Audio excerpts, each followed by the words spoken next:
ሰበር ዜና። ጦርነቱ በተጀመረ በሰዓታት ውስጥ የኢራኑ የበላይ ጠባቂ አያቶላ አሊ ኻሜኒ መገደላቸው እየተሰማ ይገኛል። ይህንኑ መረጃ ዶናልድ ትራምፕ እርግጠኛ ነኝ ብለው ምለው ተገዝተው በፌስቡክ ገጻቸው በኩል አስተላልፈዋል። የእስራኤሉ ጠቅላይ ሚኒስትርም ቢሆኑ ዶናልድ ትራምፕ አይዋሹም በሚል አንድምታ መረጃው እውነት መሆኑን አረጋግጠዋል። ነገር ግን ኢራን ይቺ ጨዋታ የስነ ልቦና ጦርነት ነች በማለት መረጃው ሐሰት መሆኑን እያስተባበለች ትገኛለች። የተከበራችሁ የገበያ ሚዲያ ቤተሰቦቻችን በዛሬው ዝግጅታችን ከአያቶላ አሊ ኻሜኒ ሞትና ሕይወት ጋር ተያይዞ አሁን የወጡ ሰበር መረጃዎችን የምናስደምጣቸው ይሆናል። ዶናልድ ትራምፕ ምን አሉ?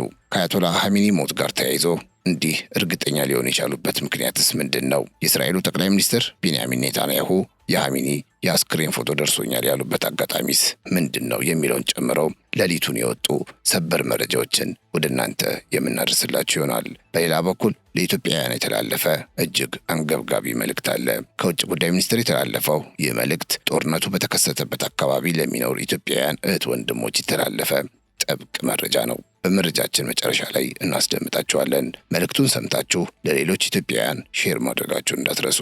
ቻናላችንን ሰብስክራይብ፣ ይህን ቪዲዮ ላይክ ማድረግ እንዳይረሳ ስንል በአክብሮት እንጠይቃችኋለን። አብራችሁን ቆዩ።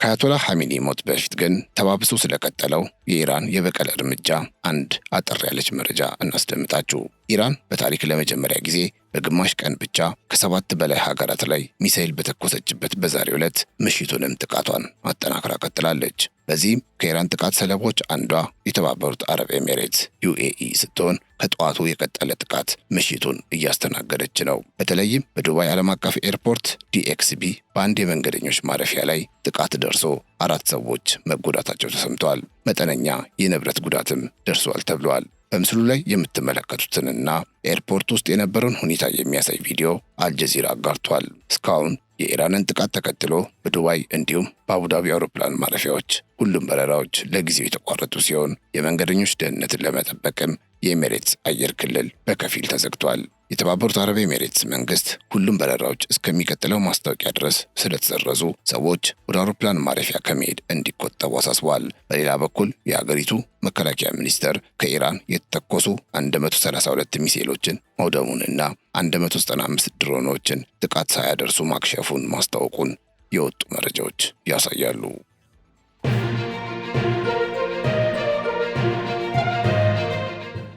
አሁን ወደ ዋናው መረጃ እናመራለን።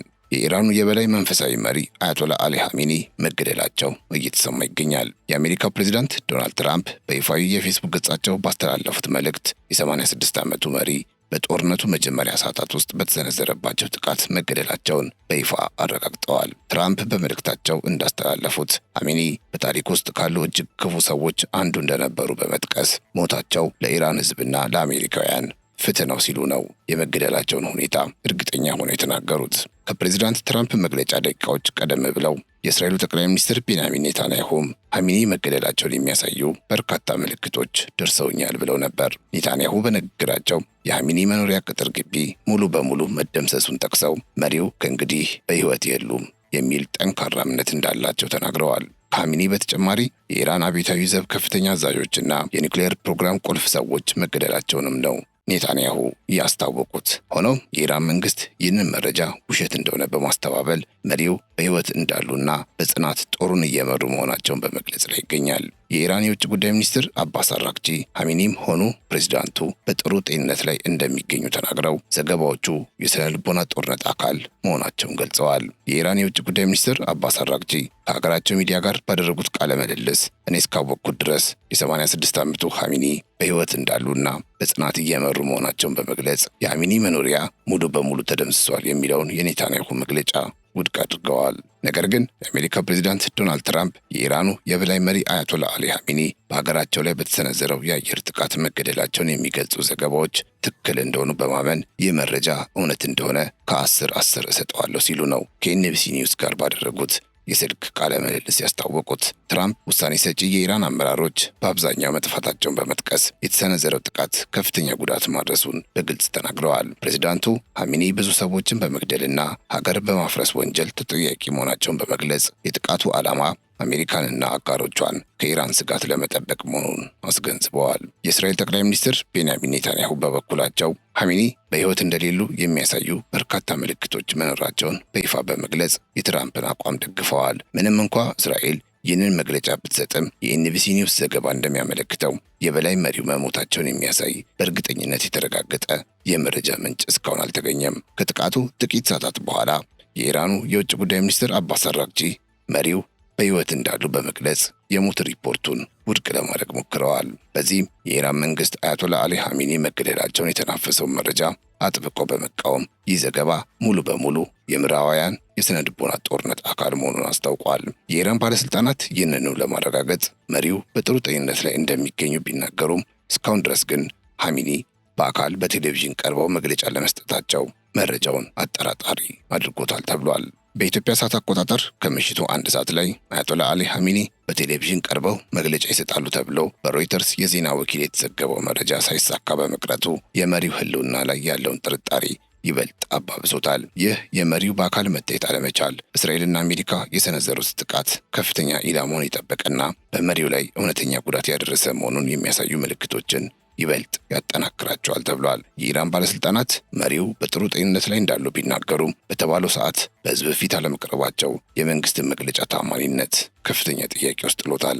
የኢራን መንግስት የሐሚኒን በሕይወት መኖር ለማረጋገጥ የሚያደርገውን ጥረት ለማጠናከር በአያቶላ አሊ ሐሚኒ ይፋዊ የኤክስ ገጽ ላይ አጭር መልእክትም አስተላልፏል። በመልእክቱ ላይ በታላቁ ሃይደር ስም ሰላም በሱ ላይ ይሁን የሚል ጽሑፍ የሰፈረ ሲሆን ይህም ጥቃቱ ከተፈጸመ በኋላ ከመሪው አካባቢ የወጣ የመጀመሪያው መግለጫ ተደርጎ ተወስዷል። የኢራን ባለስልጣናት ይህ መልእክት መሪው በጥሩ ሁኔታ ላይ እንደሚገኙ ማሳያ ነው ለማለት ቢሞክሩም መልእክቱ በጽሑፍ ብቻ የተደገፈ መሆኑ ጥርጣሬውን ሙሉ በሙሉ አልቀረፈውም። ነገር ግን ይህ በኤክስ ገጽ ላይ የሰፈረው መልእክት በአካል መኖራቸውን በተጨባጭ የሚያረጋግጥ አይደለም የሚል ስጋት አለ።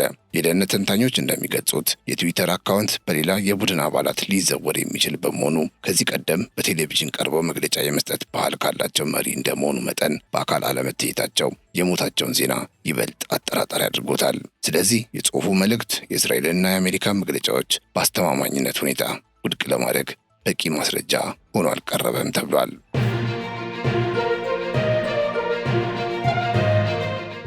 ይህ በእንዲህ እንዳለ የኢራን መንግስታዊ ሚዲያዎች የሐሚኒን በሕይወት መኖር ለማረጋገጥ እየጣሩ ቢሆንም የእስራኤል ባለስልጣናት ግን የሐሚኒ አስክሬን መገኘቱን ለዓለም አቀፍ የዜና ወኪሎች መግለጻቸው ተሰምቷል። በቴህራን የሚገኘው የሐሚኒ መኖሪያ ግቢ ከፍተኛ ውድመት እንደደረሰበት የሚያሳዩ የሳተላይት ምስሎች መውጣታቸው የኢራን ባለስልጣናትን መግለጫ ተአማኒነት ጥያቄ ውስጥ ጥሎታል። የኢራን መንግስት በውስጥ መዋቅር ውስጥ ድንጋጤ እንዳይፈጠር በመስጋት መረጃውን ለመደበቅ እየሞከረ ሊሆን እንደሚችልም ተንታኞች ይገምታሉ። ፕሬዚዳንት ትራምፕ አሁን ያለው የአያቶላህ የሞት ዜና ከ0 እስከ 10 ባለው ሚዛን ቢለካ 10 አካባቢ መድረሱን በመግለጽ በዜናው እርግጠኛ መሆናቸውን ገልጸዋል። ኢራን ላይ የተካሄደው ጥቃት በጣም ትልቅ ጉዳት ማድረሱንና ኢራንንም እንደገና ለመገንባት ዓመታት እንደሚፈጅባት በመጥቀስ የኢራን አመራሮች ሙሉ በሙሉ መጥፋታቸውን ግን አስምረውበታል። ትራምፕ ከፍሎሪዳ በሚገኘው ማር አላጎ መኖሪያቸው ሆነው የጋራ ኦፕሬሽን መምራታቸውን ጨምረው አስታውቀዋል። ከዚህ ባሻገር የአሜሪካ ፕሬዚዳንት ትራምፕ በማህበራዊ ትስስር ገጻቸው ባሰፈሩት መልእክት የኢራን የጦር ሰራዊትና የአብዮታዊ ዘብ አባላት መዋጋት እንደማይፈልጉና ምህረት እየጠየቁ መሆኑንም ጠቁመዋል። አሜሪካ ከእስራኤል ጋር በቅርበት በመስራት የኢራንን መዋቅር የማዳከም ስራ እንደምትቀጥል በመግለጽ ይህ ለኢራን ሕዝብ ሀገሩን መልሶ ለመረከብ ታሪካዊ ዕድል መሆኑን ተናግረዋል። ትራምፕ ድብደባው ዓላማውን እስኪያሳካ ድረስ ለ1 ሳምንት ወይም ከዚያ በላይ ያለማቋረጥ ሊቀጥል እንደሚችል አስጠንቅቀዋል። የእስራኤሉ ጠቅላይ ሚኒስትር ኔታንያሁ በበኩላቸው የኢራን ሕዝብ በጎዳናዎች ላይ በመውጣት ስልጣኑን እንዲረከብ ጥሪ አቅርበዋል። እስራኤል በቀጣዮቹ ቀናት በሺዎች የሚቆጠሩ የሽብር ኢላማዎች ላይ ጥቃቷን እንደምትቀጥል የገለጹ ሲሆን ይህ የረጅም ጊዜ የጥላቻ ፖሊሲ ማብቂያ ሊሆን እንደሚችልም እየተገለጸ ይገኛል። በቴህራን የሚገኘው የሐሚኒ መኖሪያ ከፍተኛ ውድመት እንደደረሰበት የሚያሳዩ የሳተላይት ምስሎች በስፋት እየተዘወሩ ይገኛሉ።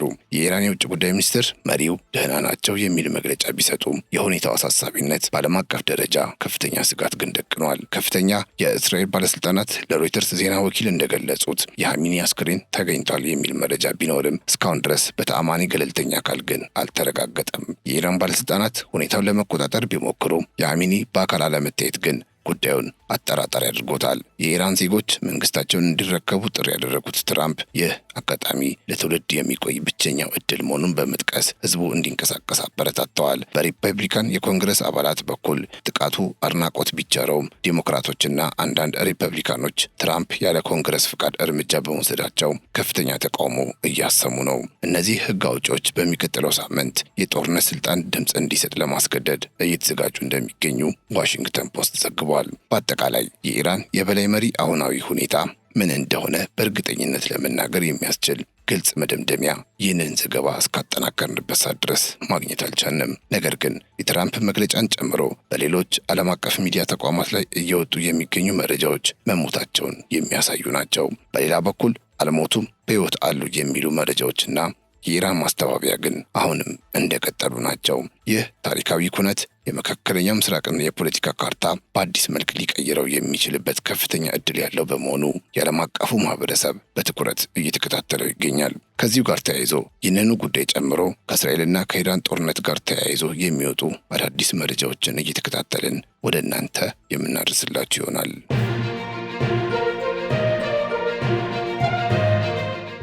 በሌላኛው መረጃችን ደግሞ በኢራንና በእስራኤል መካከል የተከሰተው ወታደራዊ ግጭት በዚህ አካባቢ ለሚኖሩ ኢትዮጵያውያን ዜጎች ከፍተኛ ስጋት መደቀኑ አልቀረም።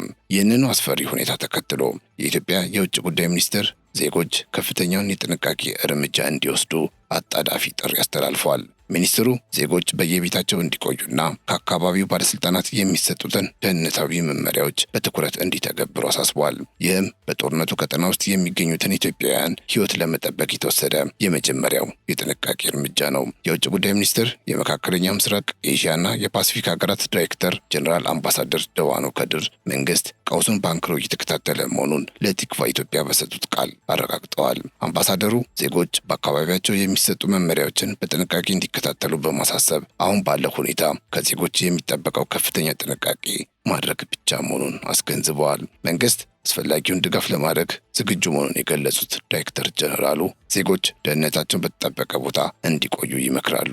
አምባሳደር ደዋኖ እንዳሉት ሁኔታው አዲስና በየጊዜው የሚቀያየር በመሆኑ ቀውሱ ወደፊት ሊያመራ የሚችለውን አቅጣጫ አሁን ላይ ለመገመት አስቸጋሪ ነው። ይሁን እንጂ መንግስት የዜጎችን ደህንነት ቅድሚያ ሰጥቶ እየሰራ መሆኑንና ተጨማሪ መረጃዎች ሲኖሩ ለህዝብ ይፋ እንደሚያደርጉ አስታውቀዋል። ይህ መረጃ በአረብ ሀገራት ለሚኖሩ ኢትዮጵያውያን የሁኔታው አሳሳቢነት ከፍተኛ ደረጃ ላይ መድረሱን የሚያሳይ ጥሪ ነው። ቲክቫ ኢትዮጵያ ሁኔታው ከተባባሰ መንግስት ምን አይነት እርምጃዎችን ሊወስድ እንደሚችል ላቀረበው ጥያቄ አምባሳደሩ እርምጃዎቹ በሚፈጠሩትና በሚቀጥሉት ሁኔታዎች ላይ የተመሰረቱ እንደሚሆኑ ምላሽ ሰጥተዋል። መንግስት እንደ አስፈላጊነቱ ዜጎችን ከቀጠናው የማስወጣት ወይም ሌላ ዲፕሎማሲያዊ እርምጃዎችን ሊወስድ እንደሚችል አመላካች ነው ብለዋል። ይህ የመንግስት ዝግጁነት በስጋት ውስጥ ላሉ ዜጎች የመፍትሄ አቅጣጫ ሊሆን ይችላል። በመሆኑም በአረብ ሀገራት የሚኖሩ ኢትዮጵያውያን በተለይም በጦርነቱ ቀጥተኛ ተጽዕኖ ውስጥ ባሉ ሀገራት የራሳቸውን ደህንነት በመጠበቅ በየቤታቸው መቆየታቸው በአሁኑ ሰዓት ወሳኝ ነው ተብሏል። የውጭ ጉዳይ ሚኒስትር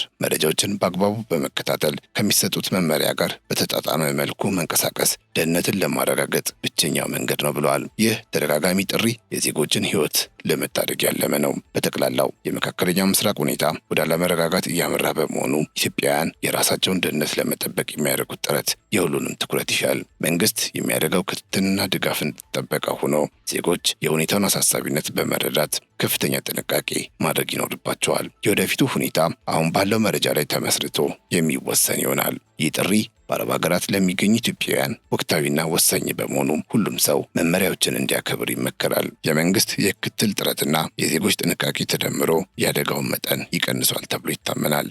ይህ ሁሉንም ጥረት የሚያጠቃልል የደህንነት ጥሪ ነው።